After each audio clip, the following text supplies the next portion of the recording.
Oraee-Mirzamani. As close as I can get. Appreciate him being here today. He's going to give us a talk on the effect of legislation on the development of the coal mining industry. And a little bit about Nikzad is he's a law graduate from the City Law School in the City University of London. He graduated from City with the LLB honors, and in July 2009 he completed his master's degree in management at Imperial College Business School in September 2010. He's currently enrolled in a PhD course in Imperial College Center for Environmental Policy. The area of his research focuses on the effects of law, namely environmental law, corporate governance, and on business sustainability. So I'd like to welcome Nikzad.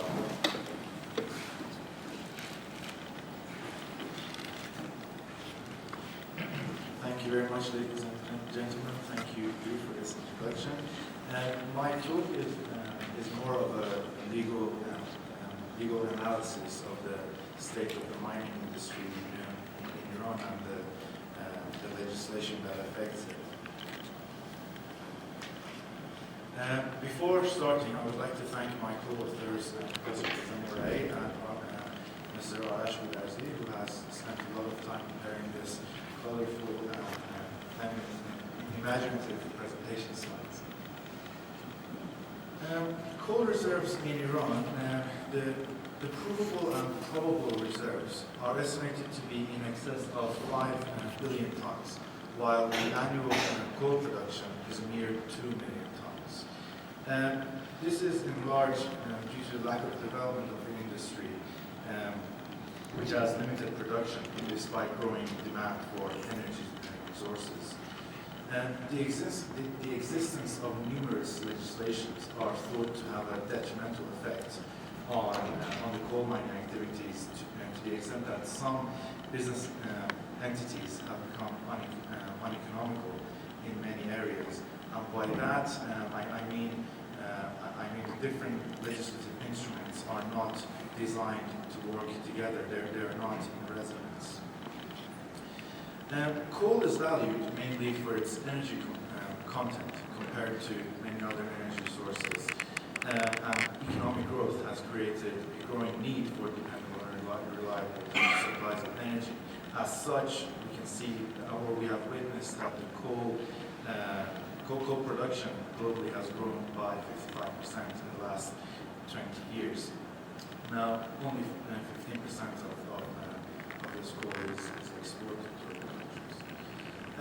Obviously, many industries are dependent on coal, such as electricity and steel production and so on. In terms of the current production levels and the reserves, we have around 118 years worth of recoverable reserves, which are spread around in 70 countries for coal, whereas compared to oil and gas, the reserves are around 46 and 59 years respectively. As I said, Iran only produces around 2 million tons. Recently, that has been reduced to 1.2 million tons annually. From relatively small underground mines, and the reason why I say small is due to mainly legislation, which I'll come to later. This is while proven and probable resources, as I said, are estimated to be in excess of 5 billion tons. Most of the production is produced from relatively thin, locally sleeping seams and are destined for the steel industry. Now, because of the structure of the Iranian economy, most of the resources are controlled by the government, which has led to many advantages and disadvantages based on which area one is working in the country. Now, the country benefits from rich deposits of oil and gas, and ranks second in the world for natural gas and third in oil reserves. They have around 16% of the world's natural gas and 9% of the oil reserves in the world. Therefore, the country has the potential of becoming an energy superpower. But for many reasons, such as legal inefficiencies and corporate mismanagement, the country as a whole is misperforming in many areas of economic activity. The main export of the country is oil. It has around 70% share in the country's exports. The energy consumption is notably higher than international norms. It's around 6.5% higher than the global average. And the country ranks 11th in terms of the world's largest energy consumers. And this presents a disparity because it accounts for 2% of the global energy consumption, whereas it only has 1% of the global population. This chart shows the countries which are ahead of Iran in terms of energy consumption. And here we can see that the main composition of energy in Iran is restricted to oil and gas. Oops. Is this one? Oh, this one. Right, sorry. So we can see that coal is actually after hydroelectric in terms of the composition of the energy resources. Now, in terms of a comparison, it's good to know that China uses around 3% of its coal reserves every year, whereas Iran uses about 0.0004% of its coal reserves. And that, of course, presents that the mining potential in Iran is not utilized to its full extent. In terms of consumption, you can still see that the consumption of coal reserves in Iran is very low compared to oil and gas. Now, in terms of natural gas, Iran is the third largest consumer of it after the United States and Russia. They produce around 150 billion cubic meters of natural gas in 2011, and nearly all of which is consumed internally through domestic demand. Here we can see that the energy demand in the world has increased and has doubled in the past 30 years, the chart on the right, whereas in Iran, in the same period, it has been increased by 5.5 times. Therefore, there is evidence that there is clear demand for energy resources. Now, the country, regardless of its small amount of usage of its coal resources, is actually rich in coal, but the availability of cheap oil and gas has made coal mining uneconomical in many instances. However, domestic consumption is increasing and new energy resources are required. Therefore, the only way to increase the utility and efficiency of coal mining operations in a short frame of time is through regulatory reform. In terms of the legal history of the mining regulations in Iran, one of the kings of the Qajar dynasty, which represents three dynasties before the current regime, gave a major concession to exploit all mineral resources, including petroleum, coal, and metals, to Baron Reuter, who was a British citizen at the time, which, with the exception of precious stones. Since then, we have had several different mining legislations. In 1938, which was in the Pahlavi dynasty, we had the first mining act. Then in 1952, the Mining Act was reformed as part of the countrywide economic development program. Then that was reinforced in a way of increasing, with the aim of increasing new investments and improving infrastructure. Then we had the Islamic Revolution in Iran, after which anti-capitalism was promoted for nearly 20 years. Until around 1998, when policymakers began taking a U-turn towards a more liberal policy in order to attract capital and investment. And you can see that we are almost back to the same point we started in 1938 and 1952. Historically, the aim of mining legislations were to facilitate exploration of resources, to develop the mining industry, and to protect national interests. And that is why in over 100 countries since 1985 we have witnessed reforms in their regulatory regimes as it applies to mining. One of the benefits of Iran's legal system is that it has a codified constitution as it was drafted in 1979 and revised 10 years later. Now, Article 44 of the Constitution divides the structure of the economy into three main components, namely the public, cooperative, and the private sector. As such, all large-scale industries, such as exploitation of major mineral deposits, will be publicly owned and administered by the state. Article 45 denotes that natural resources belong to the state, giving the government the exclusive rights to control mining activities. Of course, private ownership of land does not contain infinite proprietary rights of the material beneath its surface, which I find to be a bit odd, but I'm given to understand that many other countries follow the same example. In terms of the Mining Act in particular, its purpose is to promote small-scale mining, but of course, due to government-owned monopolies, the activities of private mining firms are narrowing, and private mining firms are under a lot of pressure. This is what my Goodarzi believes the government is doing. Government monopolies is doing to the private sector. Article 81 of the Constitution goes even further, which is normally contrary to the norms of drafting constitutions.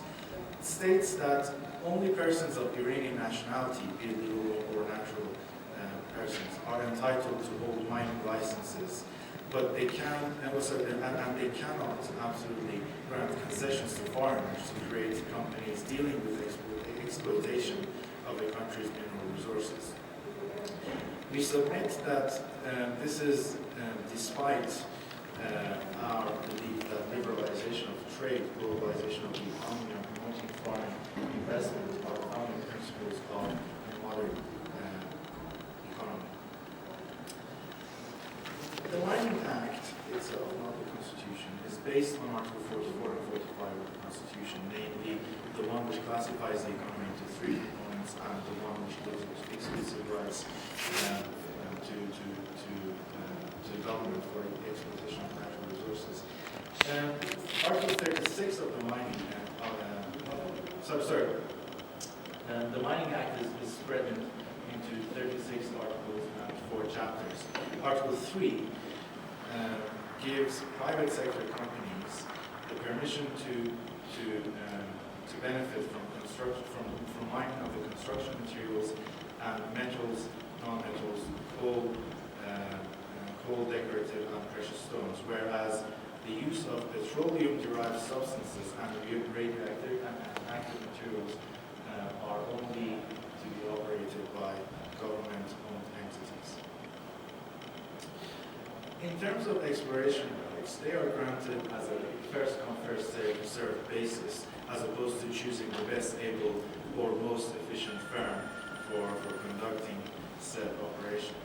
Traditionally, private mining companies were not able to cope with high costs associated with mine exploration, and this is obviously to some extent due to the structure of the legal system, which promotes state-owned enterprises and promotes private-owned enterprises.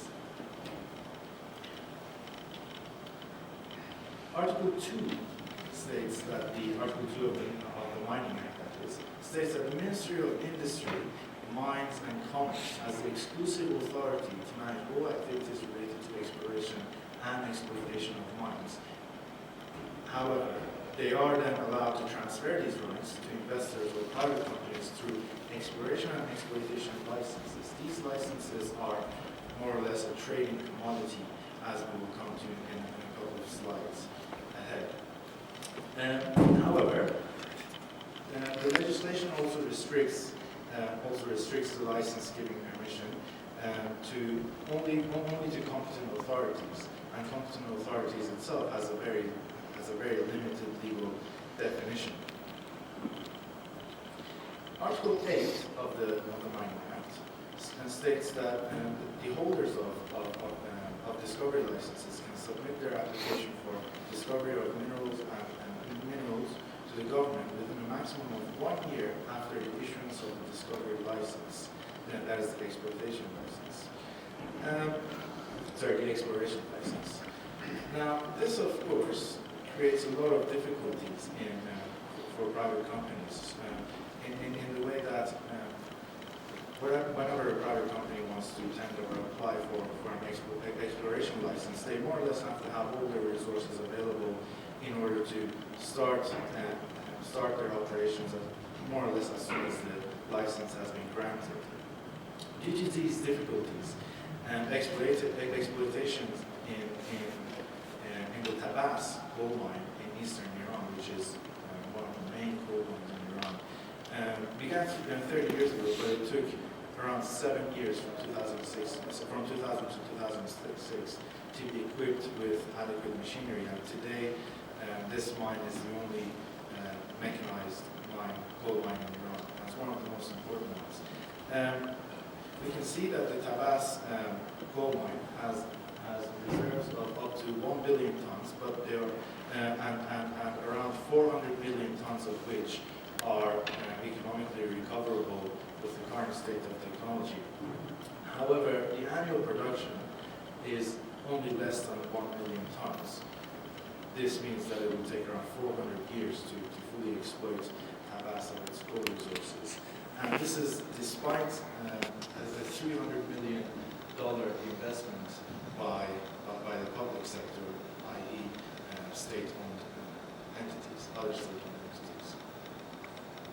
Going back to the Mining Act, Article 9 states that the exploitation license is an official and binding document which approves the exploitation plan and is transferable to third parties in order to reap the rights therein to benefit from the mine license.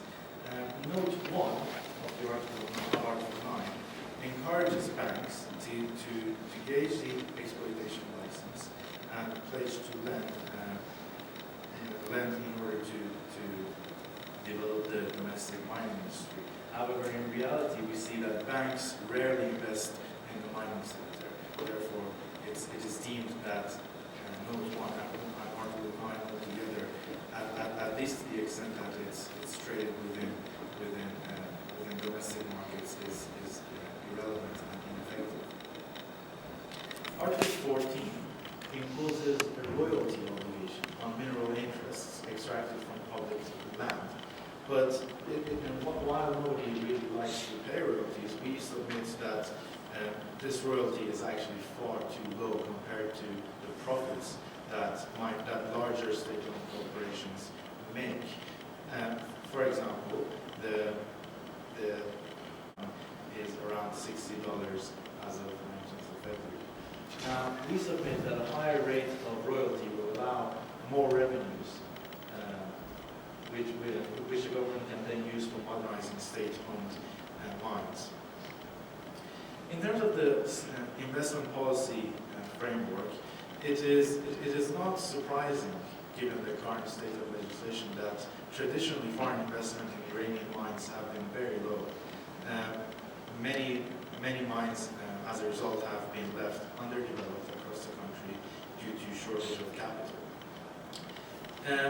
The country's national investment regime is based on a large state-owned fund and centralized planning, which is again why private there have been instances of progress in regulatory reform, and a good example of that is the Foreign Investment Promotion and Protection Act. This provides a guarantee by the government against non-commercial risks when making a joint venture with an Iranian company, and guarantees to allow direct investment, and perhaps most importantly, facilitates the exchange of currency, from local currency to foreign currency, depending on the host state of the foreign company.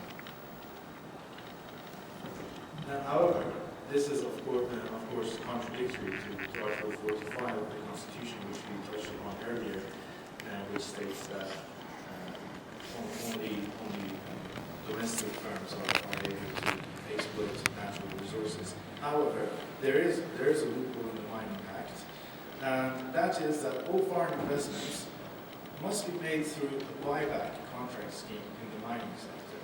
Therefore, while this could be seen as a quick fix, it is by no means an ideal scenario.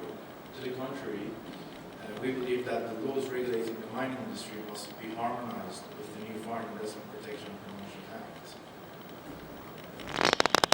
Act. In terms of other legislations which affect the mining sector, we should touch upon the framework of labor regulations within the country. The Labor Act, as enacted in 1990, had as its finding purpose to promote employment, protect labor rights, and, whilst allowing enterprises to grow and compete in the modern economy. However, in contrast, what we see happening on the ground is that half of annual coal production is mined by unmechanized methods, which goes against protecting labor rights, and wage costs account for over 60% of the total costs, which really goes against allowing enterprises to grow and compete. Article 5 of the Labor Act states that annual report shall not exceed, for miners, shall not exceed 6 hours per day or 36 hours per week in mines. This is, of course, due to mining being deemed as a hazardous and arduous occupation. In terms of the Social Security Act, its Article 76 states that miners aged 50 or above who have worked for at least 20 years consecutively under difficult working conditions and thus earn pensions. However, the employers are then liable to pay half of the pension allowance, which is due to the early retirement rights. And we believe that this imposes much higher costs than necessary. And this, of course, goes against allowing enterprises to grow and compete. Now, in terms of the comparison between two countries, US being one of the best legislated countries in terms of its mining industry, we believe that, of course, that there are many requirements to meet by firms, and not all of them have been devised in an efficient manner, and thus adhering to all of them represents high costs to many companies. However, we nevertheless believe that the U.S. legal system can be used as a model for Iran's legal reform in mining. However, in order to do so, the legislature has to then focus on limiting bureaucracy and making sure that the two different types of law and legal systems do match.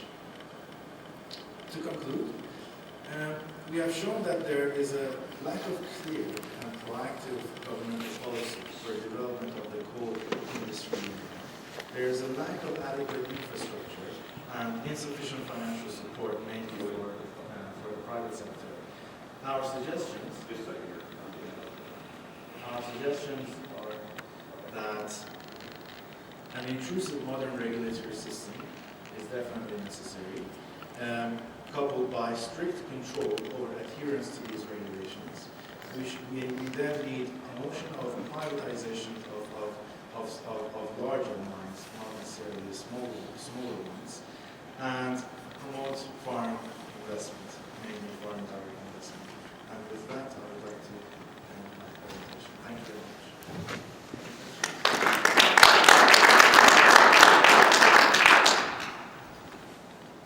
Yes? What drives, if you know, what drives their large uses of energy in our grant? Do you have any idea? What are the drivers of the main? Well, industry is mainly is developing with a very significant rate. But in terms of the coal mining itself, I think around 70%, I gave the number in the presentation, goes to the production of steel.